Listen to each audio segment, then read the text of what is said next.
Hey guys, I welcome you all to my YouTube channel. तो आज मैं discuss करूंगी इम्पॉर्टेंट क्वेश्चंस और कुछ बहुत ही इम्पॉर्टेंट फार्मूलाज जो कि फाइनाइट पोटेंशियल वेल के प्रॉब्लम्स को डील करने में हमारी हेल्प करता है। तो प्लीज़ आप ये वीडियो को लास्ट तक देखिए ताकि आपको बहुत अच्छे से कॉन्सेप्ट क्लियर हो जाए। तो चलिए शुरू करते हैं। तो वीडियो शुरू करने से पहले मैं आपसे एक रिक्वेस्ट करना चाहती हूँ कि अगर आपने इस क्वेश्चन से रिलेटेड जो टॉपिक है हमारा फाइनाइट पोटेंशियल वेल का लेक्चर नहीं देखा है तो प्लीज़ आप उसे देख लें ताकि आपको बहुत अच्छे से क्लियर हो जाए, यहाँ पे कोई भी डाउट आपको ना रहे। तो चलिए सबसे पहले हम लोग देखते हैं कि इम्पोर्टेंट फार्मूलाज क्या था हमारा फाइनाइट वेल में।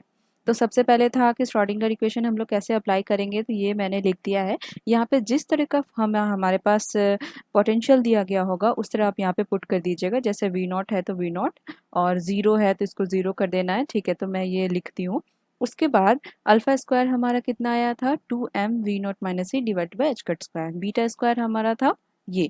ठीक है, और यहाँ पे ध्यान दीजिएगा beta into a/2 is equal to P था जब हमारा वेल था -a/2 से a/2 तक। ठीक है, अगर यहाँ पे हमारा वेल 0 से l तक हो जाएगा तो यहाँ पे हमारा मतलब ये जो क्वांटिटी है ये l हो जाएगा। ठीक है, वो इस पे डिपेंड कर रहा है, ये विथ पे।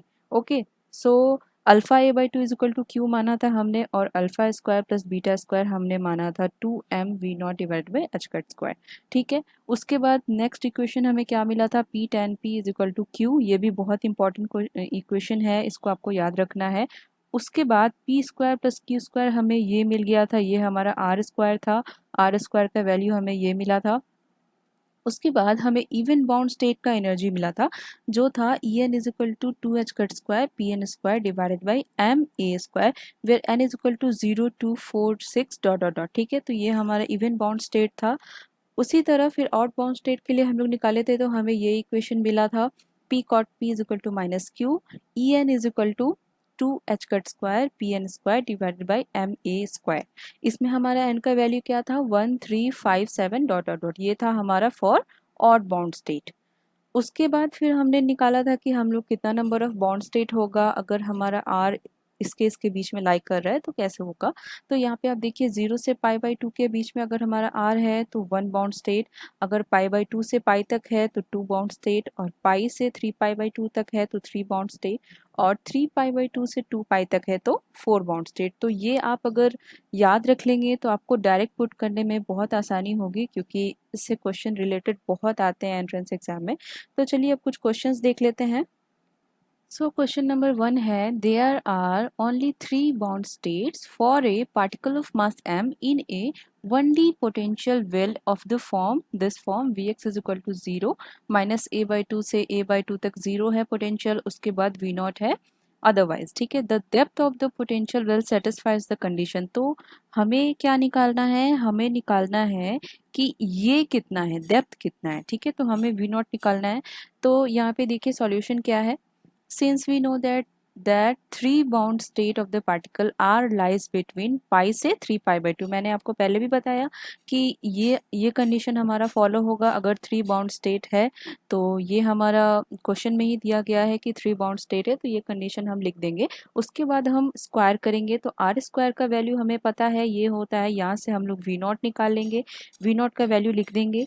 ठीक है, उसके बाद हम लोग पुट करेंगे स्क्वायर करने के बाद। तो आर का वैल्यू हम लोग यहाँ पे पुट कर लेंगे, सबसे पहले पाई स्क्वायर, यहाँ पे पुट करेंगे पाई स्क्वायर, फिर पुट करेंगे 3π/2 स्क्वायर। ठीक है, तो दोनों को पुट करने के बाद हमें दोनों के बीच का पोटेंशियल कहाँ पे लाई करेगा वो मिल जाएगा। यहाँ पे देखिए आप मिलेगा हमें 2π² h cut square divided by M A square, और 9π² into 2h cut square divided by 4m a square. तो कट करने के बाद हमें ये मिल गया। तो हमारा पोटेंशियल या फिर depth of the potential well क्या कंडीशन सेटिस्फाई कर रहा है, नंबर ए। तो ये हमारा सही हो गया, बहुत इजी है, आपको ये बॉन्ड स्टेट याद रखना है ताकि आप बहुत जल्दी क्वेश्चन सॉल्व कर सकते हैं। चलिए आगे बढ़ते हैं। क्वेश्चन नंबर 2 है, consider a particle of mass m is confined to a finite potential well Vx is equal to 0 if mod x is less than L and is equal to V naught if mod x is greater than equal to L. The particle is found to in a bound state with energy pi square H cut square divided by 32 ma square, the depth of the well is equal to. तो हमें क्या निकालना है, जैसे ही आप depth देख लेंगे तो आपको निकालना है वी नॉट। ठीक है, तो आपको वी नॉट निकालना है, और जैसे ही आप देखेंगे कि विथ लिखा हुआ है तो आपको निकालना है ए, या फिर उसके बीच का जो डिस्टेंस है वो। उसके बाद चलिए अब हम लोग को निकालना है वी नॉट क्या है। तो हम लोग देखेंगे कि हमारे क्वेश्चंस में क्या क्या दिया गया है। तो हमारे क्वेश्चन में एनर्जी दे दिया गया है, ठीक है। तो एनर्जी को हम लिख लेंगे, उसके बाद देखेंगे वी नॉट हमें निकालना है। तो वी नॉट हमें कहाँ कहाँ से मिल सकता है, आप देखिए दो इक्वेशन से हमें वी नॉट मिल सकता है। एक है alpha square plus beta square equal to 2m v not divided by H cut square, या तो इससे मिलेगा या आर स्क्वायर वाले फॉर्मूला से मिल जाएगा, या फिर ये फॉर्मूला से मिल जाएगा। तो आप देखिए आर स्क्वायर का कोई जिक्र यहाँ पे नहीं हुआ है। अगर हम एनर्जी को, अगर हमारा एनर्जी दिया गया है तो हम बीटा स्क्वायर निकाल सकते हैं, ठीक है। ये हमारा इक्वेशन है, तो हम क्या करेंगे, इस इक्वेशन को अप्लाई करेंगे। Since we know that beta square is equal to 2me divided by H cut square, यहाँ पे हम e का वैल्यू रख देंगे, और यहाँ पे देखिए a इज इक्वल टू हमारा l हो जाएगा, क्योंकि यहाँ पे हमारा विथ जो है वो l दिया गया है, a/2 नहीं दिया गया है। तो हम यहाँ पे a is equal to l रख देंगे, ठीक है। उसके बाद हम लिखेंगे beta square is equal to, beta का वैल्यू हमें मिल गया π/4l, ठीक है। ये हमारे बीटा मिल गया, अब हमें अल्फा चाहिए।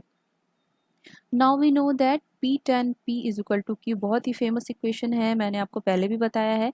तो P हमारा यहाँ पे क्या हो जाएगा, where P is equal to beta into L, a/2 के बदले l हो जाएगा, क्योंकि हमारा विथ जो है वो l है, ठीक है। और Q is equal to l into alpha हो जाएगा। Now putting this values we get, values put कर देंगे इस इक्वेशन में, तो हमें क्या मिलेगा, beta L tan beta L is equal to alpha L, ठीक है। एल एल कट जाएगा, फिर beta tan beta L is equal to alpha हो जाएगा। तो बीटा का वैल्यू हमने क्या निकाला है, π/4l, तो यहाँ पे हम पुट कर देंगे, एल एल यहाँ पे कट जाएगा, तो tan π/4 का वैल्यू होता है 1, ठीक है। तो π/4l is equal to alpha, हमें अल्फा मिल गया, बीटा मिल गया, ठीक है। अब हम ये इक्वेशन में अप्लाई करेंगे और हम वी नॉट आराम से निकाल सकते हैं। Another equation from 1D finite potential well, alpha square plus beta square is equal to 2m v not divide by H cut square, ठीक है। तो वी वॉन्ट वी नॉट निकालना है, तो बस इसको प्लस करेंगे, उसके बाद हमें वी नॉट मिल जाएगा, और देखेंगे कि हमारा ऑप्शन किससे मेल खा रहा है। तो डी, यहाँ पे हमारा ऑप्शन सही हो गया, ठीक है। ये फॉर्मूला बहुत इंपॉर्टेंट है, और ये सब फॉर्मूलाज भी बहुत इंपॉर्टेंट है जो आपको बहुत अच्छे से याद रखना है। तो चलिए एक लास्ट क्वेश्चन देखते हैं। तो क्वेश्चन नंबर 3 है हमारा, consider a particle in A potential shown in figure, ये फिगर हमें दे दिया गया है, इसके अंदर हमारा पार्टिकल है। Write down the wave functions of the particle having energy eigen values E in the different region for bound state, ठीक है। तो बाउंड स्टेट के लिए हमें वेव फंक्शन निकलना है, जिस पार्टिकल का एनर्जी आइगन वैल्यू हमें यहाँ पर दे दिया गया है। तो अब आप देखिए कि हमारा कितना रीजन्स फॉर्म हो रहा है। सबसे पहले हम लोग देखेंगे, ये हमारा रीजन 1 हो गया, ये रीजन 2 हो गया, ये 3 हो गया, ये 4 हो गया। तो सबसे पहले देखते हैं सॉल्यूशन क्या है। We define 4 regions in the figure, 4 region हम लोग डिफाइन करेंगे। सबसे पहला रीजन है एक्स इज लेस देन 0, तो एक्स इज लेस देन 0 का रीजन हमारा ये सारा हो गया, ठीक है। तो उसमें हमारा पोटेंशियल कितना है, इन्फिनिटी, ठीक है, पोटेंशियल इन्फिनिटी हो गया। Now region 2, X lying between 0 से L1, तो ये जो रीजन है हमारा, ये रीजन, ठीक है, इसमें हमारा पोटेंशियल 0 है।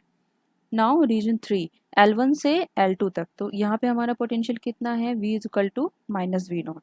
उसके बाद रीजन 4 में x is greater than L2, तो ये रीजन जो है हमारा वो रीजन 4 हो गया, इसमें हमारा पोटेंशियल 0, ठीक है।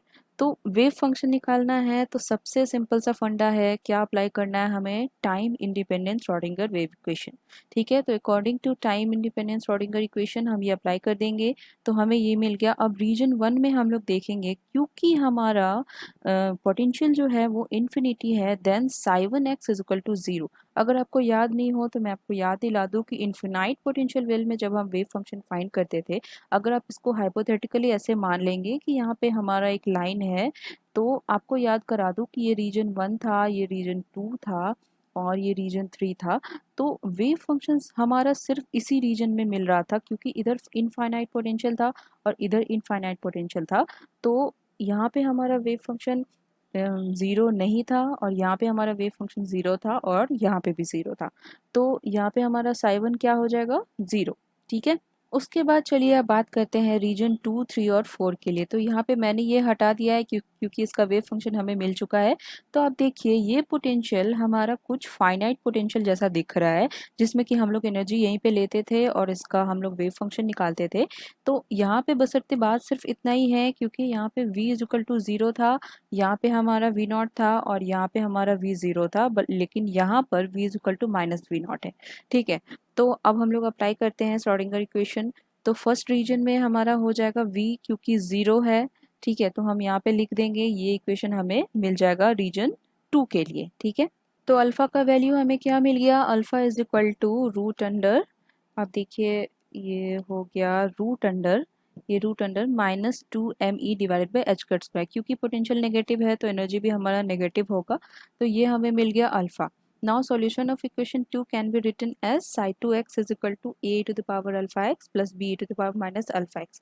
तो ये तो हम लोग पहले ही निकाल चुके हैं कि ये कैसे आया है। अगर आपको नहीं पता है तो आप प्लीज़ ये फाइनाइट पोटेंशियल वेल का वीडियो ज़रूर देखें। सो रीजन 3 के लिए हम क्या करेंगे, क्योंकि हमारा पोटेंशियल माइनस वी नॉट है, यहाँ पे देखिए हमारा रीजन 3 के लिए पोटेंशियल माइनस वी नॉट है, तो यहाँ पे हम लोग v का वैल्यू लिख देंगे minus V not.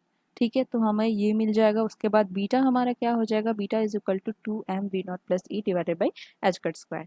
Now the solution of equation 3 can be written as, ऐसे हम लोग लिखेंगे इक्वेशन 3 का हाँ solution, psi 3x is equal to c sine beta X plus D cos beta X. तो हमें मिल गया एक और वेव इक्वेशन, वेव फंक्शन मिल गया। नाउ रीजन 4 के लिए भी हम लोग लिखेंगे, जिसमें कि हमारा पोटेंशियल 0 है, तो यहाँ पे हमारा ये इक्वेशन आ जाएगा और अल्फ़ा हमें मिल जाएगा इस तरह का, जो कि हमें रीजन 2 में मिला है वैसा ही हमें रीजन 4 में मिलेगा। Solution of equation 4 can also be written as in this form. ठीक है, psi 4 is equal to F E to the power minus alpha X plus G E to the power alpha X. तो मिल गया, चारों equation हमें मिल गया। क्या निकालना था हमें, वेव इक्वेशन निकालना था, वेव फंक्शन निकालना था पार्टिकल का, तो हमें मिल गया। अब देखिए, as clear from the equation that E is negative, यहाँ पे ई हमारा नेगेटिव है, तो अल्फा इज इक्वल टू ये मिल गया और बीटा इज इक्वल टू हमें ये मिल गया। ठीक है, तो ये 3 क्वेश्चन कुछ बेसिक क्वेश्चंस थे जो कि आपको पता होने चाहिए कि कैसे इसको हम लोग फाइंड करते हैं। सो गाइज, यहाँ पे हमारा क्वेश्चंस, इंपॉर्टेंट क्वेश्चंस का डिस्कशन ख़त्म होता है। अगले वीडियो में मैं 1D स्टेप पोटेंशियल के बारे में बताऊंगी। तो वीडियो को यहाँ तक देखने के लिए बहुत बहुत धन्यवाद। और अगर आपको ये वीडियो अच्छा लगा तो प्लीज़ लाइक, शेयर और सब्सक्राइब करें। तो मिलते हैं अगले वीडियो में। Thanks for watching.